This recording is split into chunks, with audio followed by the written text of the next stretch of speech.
Hola, bienvenidos un día más a Espejos de la Autoestima, un espacio donde las historias sanan, las emociones tienen voz y aprendemos a mirarnos con amor. El día de hoy tengo una invitada muy especial para mí. Ella es una amiga, docente y fundadora del Club Aprendizaje a mi Ritmo, un espacio que nace desde su sensibilidad humana, donde los niños y jóvenes que tienen diferentes formas de aprender, sentir y percibir el mundo pueden crecer aquí. Espejos de la Autoestima, el podcast. Hola, mi nombre es Ivonne Forigua, licenciada en Educación Especial, fundadora del Club de Aprendizaje a mi Ritmo, un espacio dedicado para niños y jóvenes en condición de discapacidad. Gracias, Kay, por tu invitación a este espacio tan bonito en donde desde mi narrativa de vida te puedo contar un poco de qué es inclusión y qué es transformar el mundo desde lo que podemos y sabemos. También le damos un abrazo a todas esas familias, madres, padres, cuidadores que después de un diagnóstico se preguntan ¿y ahora qué? ¿Ahora qué hago? ¿Ahora cómo aprendo esto? ¿O cómo ahora puedo mirar el mundo de una manera diferente? Pues sí, que el club nace como de esa necesidad, ¿no? Muchas familias me decían a mí, profe, es que en los colegios no reciben al niño, o es que no le dicen que no es capaz, o es que. Para todo siempre había una razón, una disculpa que no era válida. Ahí fue donde yo decidí crear el club y buscar una oportunidad donde los niños tuvieran un lugar seguro, pero sobre todo que todo se basara en el amor. ¿Sí? El club nació de una idea, la verdad con mucho miedo, porque no sabía si iba a hacerse realidad lo que hoy está pasando en el club. Hablé con mi papá y le dije que si me podía alquilar un espacio que él tenía como un garaje, y él me dijo sí, me dio las llaves. Y ahí empezó como este sueño a materializarse. Empezaron a asistir niños en la tarde de manera personalizada a terapias de educación especial. Pasó el tiempo, los años, y yo vi que la necesidad era más grande. Los papás me decían todo el tiempo, profe, no me lo reciben, profe, es que le están colocando muchos peros, es que si no aprendiera el baño es un problema en el colegio, todo, o sea, todo era malo. Y ahí yo decidí cambiarme de lugar, con mucho miedo, porque igual si hablamos de todo lo que implica económicamente es difícil, un arriendo, una adecuación, una parte legal constituida, todo era mucho sacrificio. Sin embargo, me acerqué a mis papás que siempre me han apoyado, que creen en mí desde que yo era muy pequeña, y les conté, les dije, papás, quiero empezar algo nuevo. A mi papá le entregué las llaves del lugar que me había prestado y le dije gracias, pero necesito emprender. Él me dijo como, ¿segura? Pero allá sí hay que pagar, allá. Y yo le dije, sí, pues de eso se trata. Entonces mis papás, claro, me apoyaron y empecé en la búsqueda de una casa más grande. Eso fue una casa de 2 pisos, un garaje y dos pisos. Yo te voy a mostrar una foto. Y empecé con 5 niños que eran los que estaban en terapia en las tardes. Les dije a los papás, tengo miedo, no sé si van ya a llegar niños, pero voy a crear un lugar para sus hijos. Los papás que ya estaban como en ese acompañamiento me dijeron, listo, te apoyamos, profe, dale de una. Y ahí empezamos como con nuestro proceso. Hice préstamos.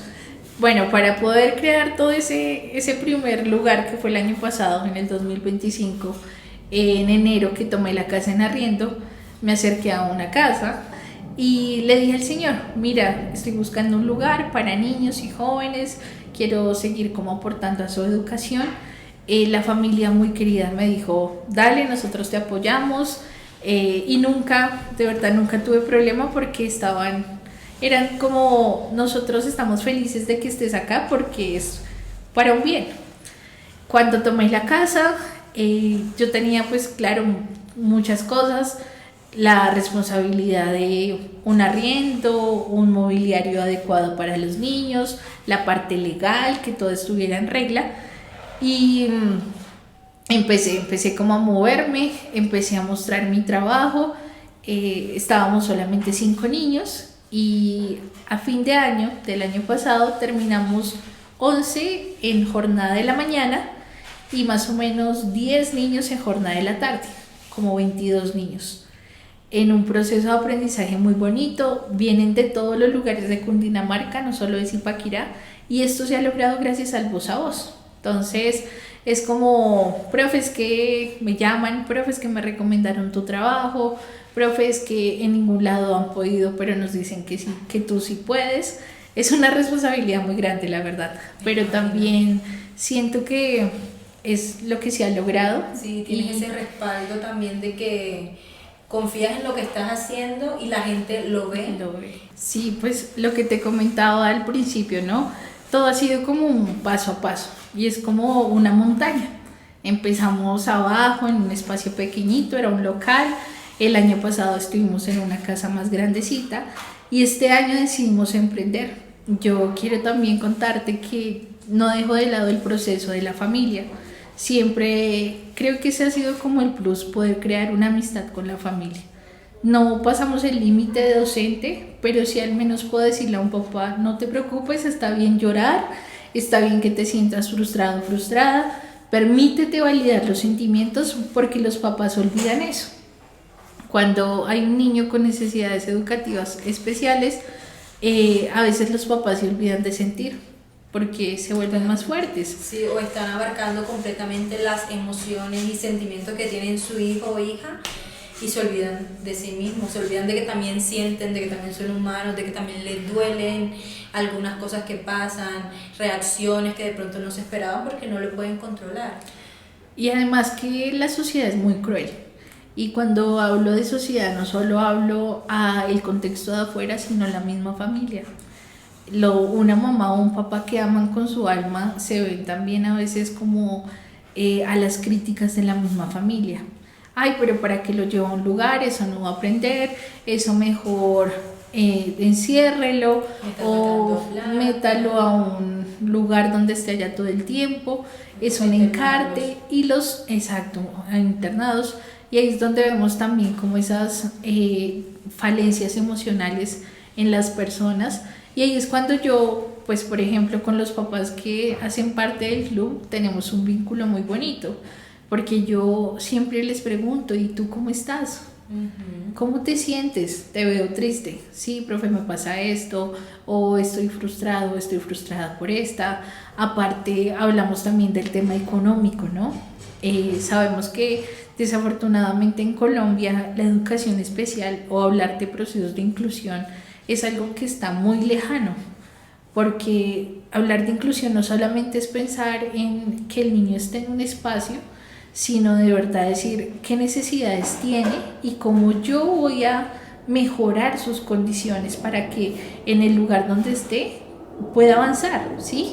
Tenemos la oportunidad de vivirlo así, mi equipo profesional que es maravilloso, educadoras especiales, psicóloga, terapeuta ocupacional, musicoterapeuta, entrenador físico, es todo un equipo que aparte creyó en mí, porque yo les dije, tengo un grupo pequeñito, ustedes saben que a temas de economía es difícil cuando emprendes y ellos simplemente me dijeron, profe, no te preocupes que nosotros creemos en ti. Qué bonito. Eso para mí la verdad también fue un aliento porque aparte de la responsabilidad que tengo con los niños es como decir, mira cómo hay profesionales que también aman esto. Que un profesional diga quiero apoyar algo es difícil, pero he dado con muy buenos profesionales que hasta el día de hoy continúan con nosotros. Eso de verdad también es muy enriquecedor, ver el proceso de los niños. Yo nunca me he limitado a hacer por hacer, sino también hay un plan académico diseñado para cada niño, como se llama nuestro club, Club de Aprendizaje a mi Ritmo. Nuestro objetivo es eso, que cada niño pueda ir a su ritmo, sin tener que presionarlo, sin obligarlo. Sin expectativas de que en este momento ya tienes que saber estas cosas, Exacto. hacer estas cosas, sino que todo vaya literalmente a su Sí, ritmo. y yo siento que lo de las expectativas es algo que si hablamos a la realidad, no lo deberíamos ni aplicar nosotros, ¿sabes? Exactamente. Como a normalizar como las expectativas frente a que si todo va cambiando. Nosotros andamos como en una montaña rusa, unos días buenos, unos días malos, y así pasa con los niños y jóvenes Pero mi expectativa real es que lo que aprenden acá les sirva para la vida, que sean niños funcionales, pero sobre todo que sean niños felices. Sí, eso es como mi prioridad. Y también lo he visto en mi familia. Tengo un tío en condición de discapacidad que vive conmigo. Y me acuerdo tanto que cuando empecé como en el tema de qué iba a hacer de mi vida, que mi papá me dijo, estudia algo pero que le guste. Yo me voy a esforzar, pero algo que le apasione. Ahí sí, como el dicho, si va a ser un buen zapatero, que sea el mejor. Ahí entra, si va a ser un buen profesor, que sea el mejor, desde lo que puede. Y ahí fue cuando yo también me puse a pensar, ¿qué voy a hacer de mi vida? ¿Qué voy a estudiar? Y dije, pedagogía infantil, pues bueno, hay muchas profes y hay muchos niños. Y ahí entré a pensar en mi tío y en todos los niños que a lo largo de la vida he conocido con alguna discapacidad. Y yo dije, ¿y ellos? ¿Qué hay de ellos? Y pues me puse a indagar, no encontraba mucho. Busqué y había una carrera en la Universidad de los Libertadores que se llama Licenciatura en Educación Especial. Vi el pénsul y me encantó. Ya cuando entré a mi carrera pues fue muy fuerte porque desde el primer semestre tuve prácticas profesionales en fundaciones, en colegios, donde había niños en condición de discapacidad y niños con necesidades reales, o sea, chiquitines con parálisis cerebral, con trastorno de bipolaridad, con familias que realmente no les interesaba su proceso y que yo ya me había encariñado con ese niño. Porque que un niño te abrace sin conocerte o que confíe en ti es un valor importante y es algo que uno no debe pisar. O sea, un niño es una florecita y uno tiene que cuidarla y tiene que respetarla y tiene también que ver que dentro de, como la flor tiene muchas pétalos, muchas formas, pero eso lo hace especial. Así pasa con los seres humanos. Si empezamos a ver lo que realmente hay detrás, pues todos ganan. Y ya cuando empecé mi carrera y tuve todas esas prácticas, hubo una que me marcó mucho, que fue como en el tercer semestre de mi carrera. Y llegamos a una fundación en Bogotá. En esta fundación había niños, algunos abandonados, pero todos tenían una discapacidad. Cuando la profe nos dijo, elijan a su estudiante, todas eligieron, todas. Y yo no, pues solamente estaba como observando todo el panorama y vi a un chiquitín en una colchoneta. Se llama Julián, es un niño con parálisis cerebral. Y nadie lo eligió, o sea, fue como desde la comodidad, pues los que están funcionales. Y yo vi a Julián y le dije a la profe, yo quiero a Julián. Ahí fue donde yo dije, bueno, ¿cómo le enseño a Julián? Julián tiene una parálisis cerebral, su cuerpo no está funcionando en este momento, usa una silla de ruedas, no tiene comunicación, aparte de una discapacidad cognitiva, no hay verbalización y pues también su contexto, no vivía con sus papás, dormía allá, lo cuidaban allá. Y fue cuando empezamos nuestras prácticas, me encariñé un montón, empecé a entender, pues también muy pesado como todos los procesos de cada niño, porque la mayoría estaban en abandono, y dije, ¿cómo le enseño a él? Eso conseguí tubos para, mientras él estaba acostadito, como un móvil de bebés, y le colocaba muñequitos, animalitos, letras, y él feliz agarrándolos y le daba alegría. Hasta los mismos niños alrededor que haciendo fila para entrar al móvil. Y Julián, lo senté en la silla de ruedas y para compartirle el móvil a sus compañeros. Y el niño como que agarró el móvil así, como es mío, no lo coge nadie. Y los otros niños pues también lo disfrutaron, pero era de Julián. Yo ahí pues ya empecé como también a vivir otra perspectiva. Y también como un profe en educación especial se involucra sentimentalmente, claro, porque ya yo preguntaba, ¿y tendrá ropa? En la noche cómo dormirá, la silla le maltratará, ahí uno se involucra y uno quiere saber más. No puede pasar Pero no se puede. desapercibido tampoco, pero uno no se No puede podemos involucrar pasar el tanto. límite, sí. Y ya era muy lindo porque íbamos cada 8 días y él desde allá, desde la puerta me veía y así Se la olvidaba. emoción. Entonces fue como algo que me marcó mucho, todavía lo recuerdo demasiado, porque pues también son como esas experiencias que a uno lo hacen ser lo que es ahora, ¿no? Muchos niños, creo que he vivido muchos momentos que me han recordado el porqué de lo que hago y la verdad soy muy feliz, me siento también tranquila porque es algo que me apasiona y es algo también que me ha transformado a mí y a mi entorno a nivel social ha sido muy valioso. Es imposible no involucrarse emocionalmente con las familias porque a la larga uno se vuelve parte de ellos, ¿sí? Parte de su proceso, de su Sí, camino, de todo lo que tienen que vivir cada uno, o sea madre, cuidador, abuelo, a veces ni siquiera los mismos padres son los que se hacen cargo de sus estos tíos. niños, sino que son otras personas. Entonces uno también tiene que, tú, que eres la que sabe más de este tema, estar como en la cabeza de esta educación, de esta guía que le puede brindar tanto a los padres como a los niños para que tengan una vida de alguna manera saludable, donde puedan darse cuenta que también se puede vivir de alguna manera dignamente sin tener que estar sufriendo todo el tiempo por las miradas, por quien juzga o porque uno a veces también se ataca o se culpa. ¿Alguna vez te has encontrado con algún caso de que se sientan culpables, de que... Muchas veces. Yo he escuchado mucho la culpa de un papá o una mamá como, es que por mi culpa nació así. Es que quizás no dentro del club, pero sí escuché alguna vez que la mamá no quería tener más hijos y el papá sí quería.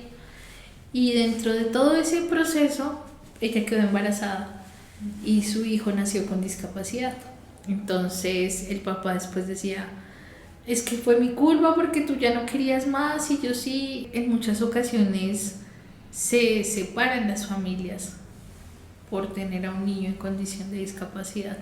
¿Por qué? Porque cuando hablamos de tener un hijo o una hija en condición de discapacidad, no simplemente es darle una responsabilidad a la mamá o al papá, sino que hay que trabajar en equipo y eso se vive en cualquier contexto real. Pero allí es donde entra, si la mamá crea una dependencia al cuidado de su hijo y nunca va a trabajar a un lugar porque dice quién está pendiente, quién le da el desayuno, el almuerzo, la comida, lo baña, lo cuida, nadie lo va a cuidar como yo, eso es clarísimo. Y empieza a afectar, ¿no? El vínculo de pareja, porque tengo que estar todo el tiempo con el hijo o con la hija, y el papá en sus responsabilidades quizás del trabajo.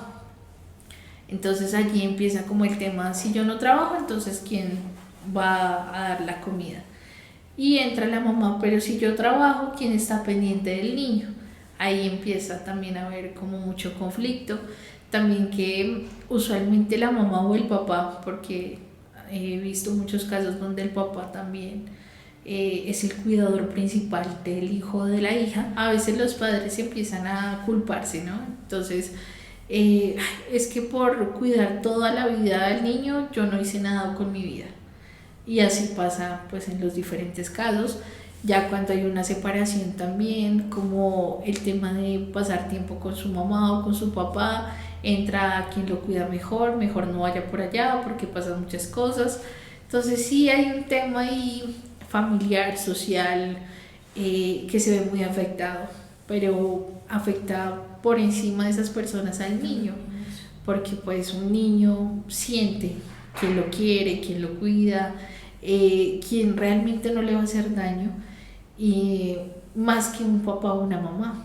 La vida digna, la educación, el alimento, la parte afectiva es un derecho fundamental para cualquier ser humano.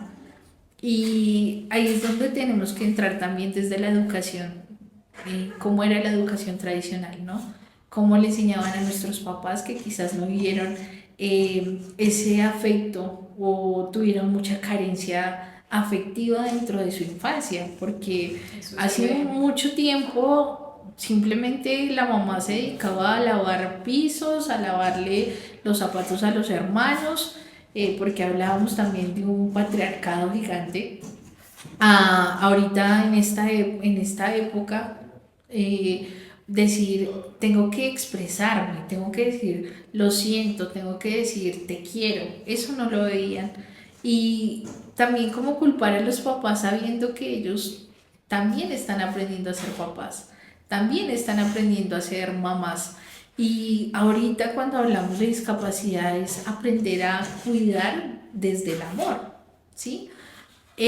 Tenemos que transformar también un poco como esa idea y ser muy realistas a lo que se enfrenta. Yo como profesional, pero pues sobre todo como persona, intento que el amor sea la base de todo y el respeto. También enseñarle a los papás que no es limitar a los hijos simplemente por sus necesidades, sino más bien, y no encasillarlos en algo, sino darle la oportunidad de ser, de hacer. Usualmente cuando un niño que no tiene ninguna necesidad muerde a alguien, ¿qué dicen? Es pataleta, es porque lo quiere hacer y ya. Pero si un niño en condición lo hace, ya es lo peor. Simplemente son niños haciendo cosas de niños. Y eso también lo tenemos que normalizar. No son angelitos, no, son personas que tienen necesidades, pero también tienen oportunidades para avanzar. Y yo le digo eso a los papás, como el amor es todo, pero también el saber poner límites, el saber creer en ellos, en no vulnerarlos también, porque cuando un niño, por ejemplo, quiere jugar y le decimos no porque se cae, ¿qué estamos haciendo? Limitándolo. Pero cuando le decimos, dale, ve y juegas, y si te caes te levantas y te limpias, pero para adelante. Eso es como lo que yo intento hacer con las familias todo el tiempo, decirles, crean en sus hijos, no importa lo que diga la gente, cada uno va a su ritmo. Y con lo que tú me decías de que cada niño aprende diferente, eso es universal. Tú aprendes ya sea escuchando o visual o por medio del tacto o por medio de la experiencia, todo el tiempo estás aprendiendo. Eso no es simplemente porque un niño tenga una discapacidad. Todos aprenden diferente. Ahí también tenemos que ver cómo están educando en los colegios a los niños. Hablo de si solamente robots o personas íntegras, personas empáticas, personas amorosas. Eso no está pasando. Ahorita simplemente pensamos en que el que acabe más rápido una suma, una multiplicación o una división con 5 años, 6 años está bien, pero ¿dónde está la parte de querer explorar, de querer jugar, de que se emocione ir al colegio? Ya no lo quieren hacer. Una niña de 5 años que te diga, es que me da pereza ir al colegio, es preocupante porque algo está pasando en ese entorno. Y acá lo que yo busco es eso, que los niños puedan tener un entorno donde sí les guste ir, sí les guste jugar, sí se emocionen al levantarse en la mañana porque van a llegar. Eso está pasando. Y es por lo mismo, porque todo lo transformamos desde el amor, desde el decir buenos días y que todos, buenos días, se cayó alguien, levántalo, por favor, gracias, ¿cómo se dice? Es de verdad como empezar a crear una comunidad desde el respeto y desde el amor que se está perdiendo en la educación tradicional, en los colegios y en los mismos profes. Ya también como la pereza de formar, y un tema muy delicado es cuando hablamos de un niño en un aula regular con discapacidad. Ahí hay una exclusión gigante y es 3 conceptos que es muy usado en los colegios que hablan de participa. Es que el niño participó, es que el niño se sentó. La real inclusión no es eso, no es participar, no es integrarlo, es realmente incluirlo. ¿Qué quiere decir esto? Que yo veo que necesita Pepito y realmente hago que él se sienta incluido, que si estamos viendo matemáticas, él también va a ver matemáticas, pero de una manera que él pueda aprender, no solamente tenerlo sentado en la silla. Eso no es inclusión. Y ahí es donde están fallando los colegios, el sistema. Y es agotador para los mismos niños porque no se sienten valorados, no se sienten respetados y los papás también se cansan. Eso es lo que está pasando realmente y por eso también surgió el club, porque no había un lugar donde los niños pudieran aprender a su ritmo y que en realidad se centraran en sus necesidades. Le decía a los papás, es un lugar seguro donde nos basamos en las necesidades de sus hijos, pero mamá y papá, ¿cuáles son sus objetivos? No, profe, yo quiero que mi hijo aprenda esto porque he visto que es bueno en cocina. No, profe, me gustaría pintura porque yo he visto que tiene una atención dedicada a la pintura, al arte.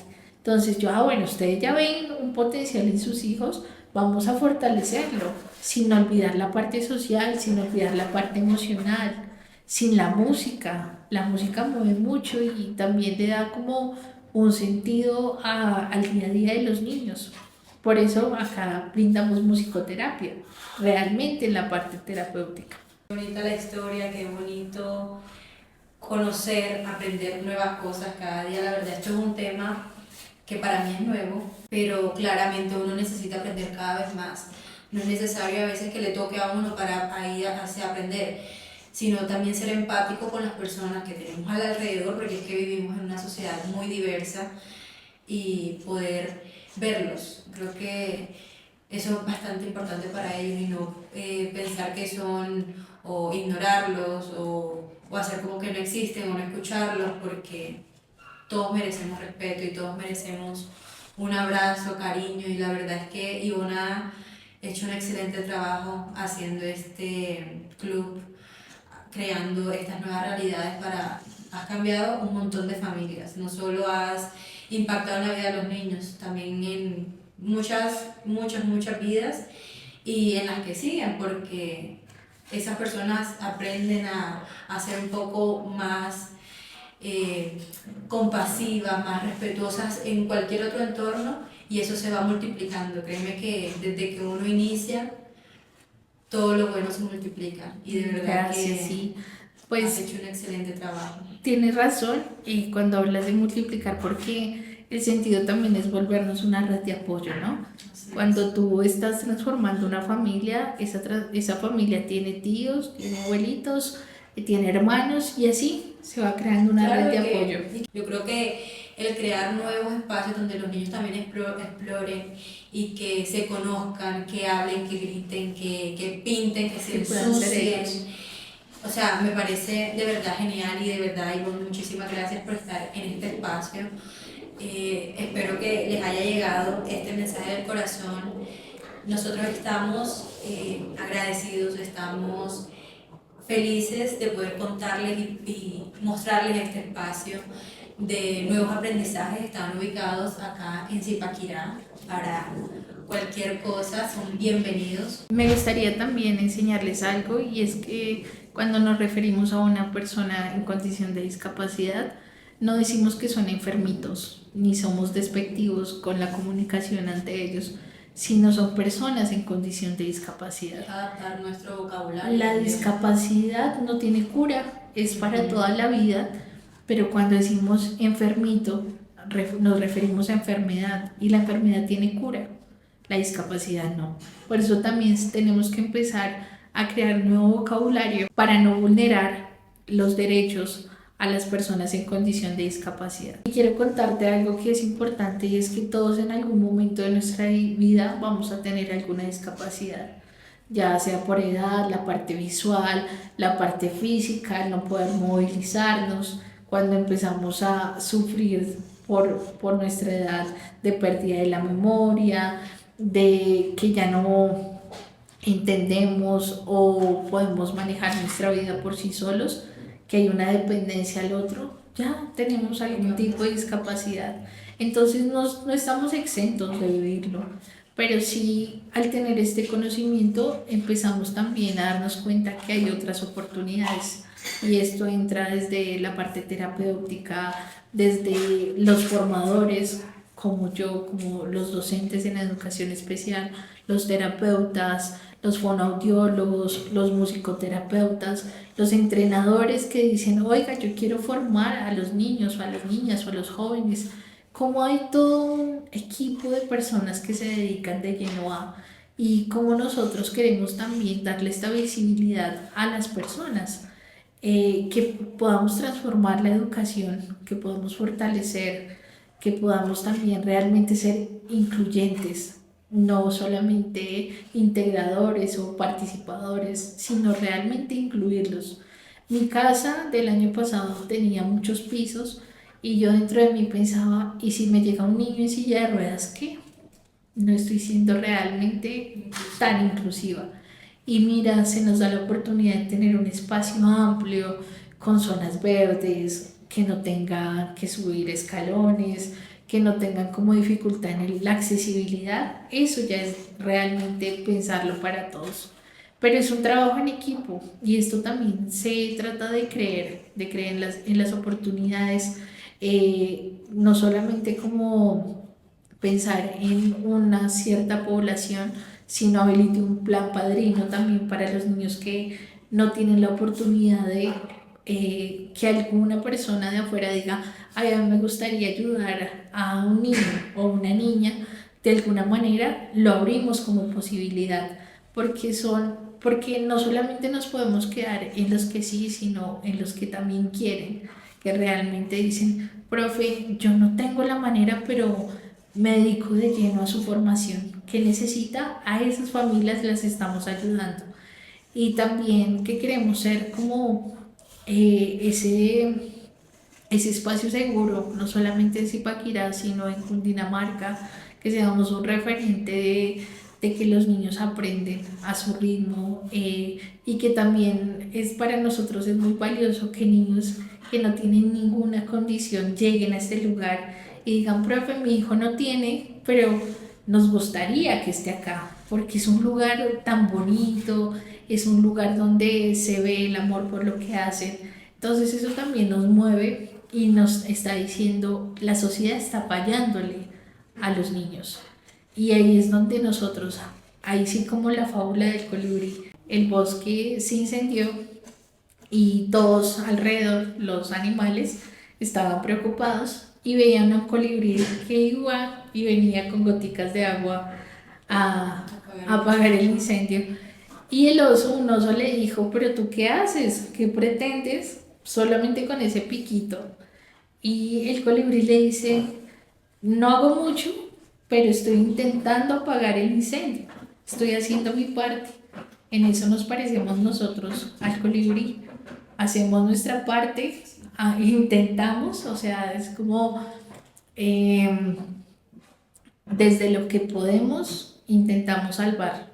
Y se parece mucho el colibrí. Él apagado el fuego con esas goticas de agua. Nosotros queremos cambiar la educación con esas pequeñas transformaciones que estamos haciendo. Y también queremos que la sociedad se involucre más. Eso va a tener un transporte accesible. Tú ves que las busetas no tienen cómo subir a una persona en silla de ruedas, no se les cumplen realmente los derechos fundamentales al ser humano. Los espacios no tienen, por ejemplo, sistema braille para una persona con discapacidad visual. En la televisión, en los centros, en noticias, no tenemos un intérprete en lengua de señas para una persona con discapacidad auditiva.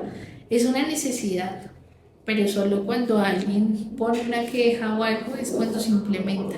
No debería ser así, debería ser algo real para todos.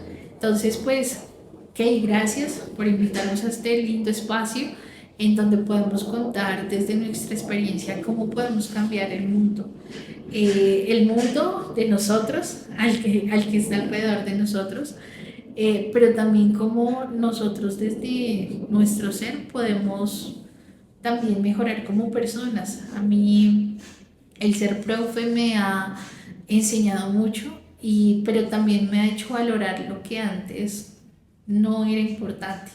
Valorar quizás el sonido de un pajarito, valorar una planta, valorar el cielo, porque los mismos niños me lo han enseñado. Sí. Y también a tomar pausa, a aprender a que no todo es a mi ritmo, y también, por ejemplo, aprender a respirar.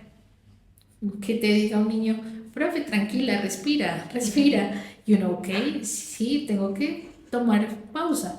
Y eso no solamente se trata como en el momento, sino en el día a día. Tengo que pausar a tomar una decisión, tengo que pausar a abrazarme, tengo también que ser muy responsable emocionalmente conmigo para que yo pueda, desde como yo esté, voy a estar para mis niños. Y esto significa cuidarme emocionalmente y cuidar mi entorno. Y ahí es cuando entro a decirte o a contarte, ¿cómo estás, mamá? ¿Cómo te sientes? No, profe, estoy muy triste. No, pues si hay que dar un abrazo, desde el sentir lo damos. O si hay que ayudar, pues obviamente lo vamos a hacer como con todo el amor del mundo. Y es eso, como empezar a transformar y creer. Yo creo que la base fundamental y el pilar de este club es el amor. El amor, y creo que si empezamos a verlo todo con amor y respeto, funciona.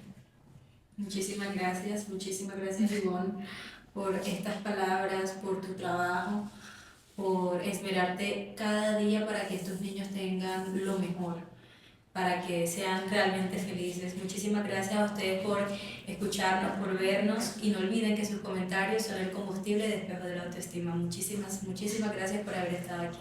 Bye.